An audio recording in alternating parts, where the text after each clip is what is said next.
ಕೇರಳದಲ್ಲೂ ಕೂಡ ಅದೇ ರೀತಿ ನಡೀತಾ ಇದೆ, ಹಿಂದೆ ಪಂಜಾಬ್ನಲ್ಲೂ ಕೂಡ ಹಂಗೆ ಆಗಿದೆ ಅನ್ನುವ ಮಾತನ್ನ ಹೇಳಿದ್ದಾರೆ. ಏನ್ ಸರ್ ಒಳಾರ್ಥ ಏನು?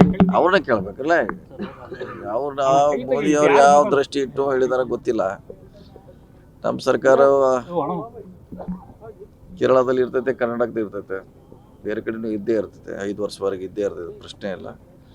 ಅವ್ರು ಹೇಳೋ ಅರ್ಥ ಇನ್ನು ಅವ್ರಿಗೆ ಗೊತ್ತು, ಅವ್ರು ಹೇಳಬೇಕು. ಅಂದ್ರೆ ಸಿಎಂ ಬದಲಾವಣೆ ಆಗ್ಬಹುದು ಅಥವಾ ಸಿಎಂ ಪಟ್ಟಕ್ಕಾಗಿ ಕಾದಾಟ ನಡೀತಿದೆ ಅದು ನಮ್ಮ ಪಾರ್ಟಿ ಆಂತರಿಕ ವಿಚಾರ. ಅದು ಕಾದಾಟ ಇರ್ಬೋದು, ಹೊಡೆದಾಟ ಇರ್ಬೋದು, ಘರ್ಷಣೆ ಇರ್ಬೋದು, ಅದು ನಮ್ಮ ಪಕ್ಷಕ್ಕೆ ಸಂಬಂಧಪಟ್ಟದ್ದು. ಒಂದು ನಮ್ಮ ಪಕ್ಷದ ವರಿಷ್ಠರನ್ನ ಬಗೆಹರಿಸ್ತಾರೆ. ಸರ್, ಈಗ IPL ಪಂದ್ಯ ಬೆಂಗಳೂರಿಂದ ಅಹಮದಾಬಾದ್ ಶಿಫ್ಟ್ ಮಾಡಿದ್ದಾರೆ ಸರ್. ಪ್ರಮುಖ ಕಾರಣ BCCI ಹೇಳಿರುವಂಥದ್ದು, ಶಾಸಕರು ಸೇರಿ VIP ಟಿಕೆಟ್ಗಳನ್ನ ಹೆಚ್ಚಿನ ರೀತಿಯಲ್ಲಿ ಡಿಮ್ಯಾಂಡ್ ಮಾಡಿತ್ತು, ಹೀಗಾಗಿ ನಾವು ಶಿಫ್ಟ್ ಮಾಡಿದೀವಿ ಅನ್ನೋಂಥದ್ದು ಪ್ರತಿಕ್ರಿಯೆ. ಎಷ್ಟು ಜನ ಅವ್ರ MLA ಒಟ್ಟಿಗೆ? ಒಟ್ಟು 10,000 ಟಿಕೆಟ್ ಡಿಮ್ಯಾಂಡ್ ಮಾಡಿತ್ತು. 224 ಅವ್ರ ಫ್ಯಾಮಿಲಿ ಹಿಡಿದ್ರೆ 500 ಆಯಿತು. 60,000 ಕೆಪಾಸಿಟಿ ಇದೆ. 8% ಆದರೆ 0.000 ಬರೋಲ್ಲ. ಅಲ್ಲಿ ಅವರು ಅಧ್ಯಕ್ಷರು ಅಲ್ಲೇ ಅವ್ರು ಇದ್ದಾರೆ, ಗುಜರಾತ್. ಅವ್ರ ಲಾಭಕ್ಕೋಸ್ಕರ ಅಲ್ಲಿ ಏನು ಶಿಫ್ಟ್ ಆಗಿರ್ಬೋದು ಅಷ್ಟೇ. ಅಂದ್ರೆ ರಾಜಕೀಯ ಇರ್ಬೋದು, ರಾಜಕೀಯ ಅಂತ ಹೇಳಲಿಕ್ಕೆ ಆಗಲ್ಲ, ಲಾಭಕ್ಕೋಸ್ಕರ. ಮೇ 15ಕ್ಕೆ ಇನ್ನು ಕೇವಲ 4 ದಿನ ಬಾಕಿ ಇದೆ.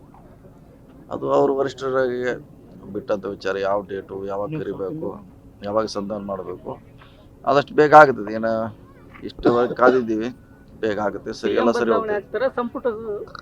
ಅದು ಗೊತ್ತಿಲ್ಲ. ಸರಿ ಆಗ್ಬೇಕು ಅನ್ನೋದು ಅಷ್ಟೇ ನಮ್ಮ ವಿನಂತಿ. ಘರ್ಷಣೆ ನಿಲ್ಲಬೇಕು, ಗುಡುಗು ಮಳೆ ಏನು ಮೀಸ್ತಿದ್ರಲ್ಲ, ನಿಲ್ಲಬೇಕು ಅನ್ನೋದು ಅಷ್ಟೇ ನಮ್ಮ ಪ್ರಾರ್ಥನೆ. ಅಲ್ಲ, ಗುಡುಗು ಮಳೆ ನಡೆದಿದೆಯಲ್ಲ ಸರ್? ನಡೆದಿದೆ, ಅದೇ ಹತ್ರ ಏನು ಪ್ರಶ್ನೆ ಇದೆ. ನೀವೇ ತೋರಿಸ್ತಿರಲ್ಲ, ಡೈಲಿ ನೀವೇ ತೋರಿಸ್ತೀರ, ಡೈಲಿ ನೀವೇ ತೋರಿಸ್ತಿರಲ್ಲ. ಈಗ ನಮ್ಮ ಪಕ್ಷದಲ್ಲಿ ಹೇಳೋದು ಅದೇ ನಡೆದಿದ್ದು ಇಲ್ಲ ಅಂತ ಹೆಂಗೆ ನಾವು ಒಪ್ಕೊಳ್ತೀವಿ. ಹಿಂದೂ ಒಪ್ಕೊಂತೀವಿ, ಇವತ್ತು ಒಪ್ಕೋತೀವಿ, ನಾಳೆ ಒಪ್ಕೋತೀವಿ. ಮಲ್ಲಿಕಾರ್ಜುನ್ ಖರ್ಗೆ ಅವರು CM ಆದ್ರೆ ಸ್ವಾಗತ ಮಾಡ್ತೀವಿ ಅಂತ ಪರಮೇಶ್ವರ್ ಅವರು ಹೇಳ್ತಾ ಇರುವಂತದ್ದು ಏನ್ ಹೇಳ್ತಾರೆ? ಅಲ್ಲ, ಅಂತಿಮವಾಗಿ ನಾವು ಯಾರು ಹೇಳಕ್ಕೆ ಆಗೋಲ್ಲ. ನಮ್ಮ ಪಕ್ಷ ವರಿಷ್ಠ ಇದಾರೆ, ಅವ್ರು ತೀರ್ಮಾನ ಮಾಡ್ತಾರೆ ಯಾರು ಇರ್ಬೇಕು ಯಾರಿಲ್ಲ ಅಂತ. ಇನ್ ಕೇಸ್ ಆದ್ರೆ ಅವ್ರ ಹೆಸರು ಪ್ರಸ್ತಾಪ ಹೈಕಮಾಂಡ್ ಅಂತಿಮ ಅಂತ ಎಲ್ಲರೂ ಹೇಳಲ್ಲ. ಸಿದ್ದರಾಮಯ್ಯ ಅವರು ಸ್ವಂತ ಹೇಳಿದ್ದಾರೆ, ನಾವು ಸಾಕಷ್ಟು ಸರಿ ಹೇಳಿದ್ವಿ, ಎಲ್ಲರೂ ಹೇಳಿದಾರೆ.